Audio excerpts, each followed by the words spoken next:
games in that era. It's a different football. Well, for people who have no clue what football's like in the 70s, I always love talking to players from that era, and it's just Yeah. it sounds like you hate to throw around war analogies, but those get thrown around. It was a different game. It was. What was it like, and how in the hell did you start 163 in a row? Well, I was lucky, I guess. I played with broken bones. You just don't little things like broken ribs and broken collarbones keep you from playing. Because if you didn't play, you didn't have if you didn't play, someone else would go out there, and if he played well, you'd lose your job. So it wasn't a question of, well, we're paying this guy a lot of money. Let's sit him for a few weeks. Let's let him heal, then let him go play. Uh-uh.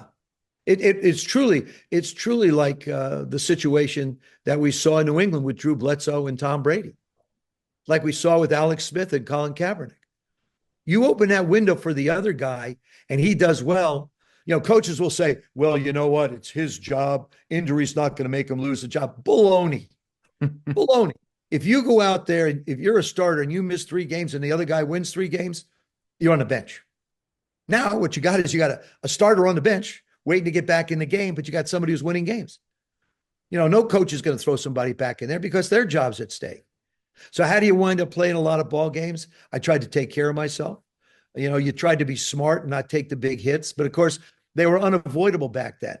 I remember Ted Hendricks out at Oakland Alameda Stadium. We're playing the Raiders. He picked me up, tried to plant my head in the ground. He thought I was a tree. He was going to just plant, boom, going to plant my head in the ground. You'd get hit late, you'd get pushed to the ground.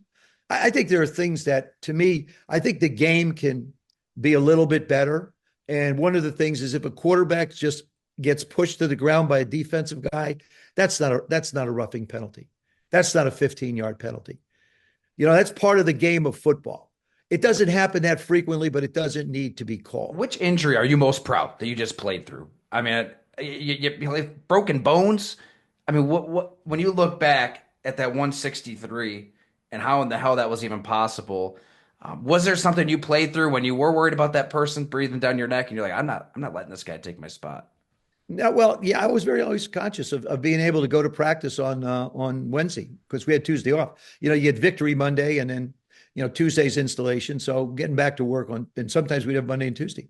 Um, Probably the one against the Cowboys when I cracked my collarbone and a couple of ribs. When you're laying on the ground going, trying to breathe, Oh and my you God. just got to do it. Then you wrap up and get ready to go. And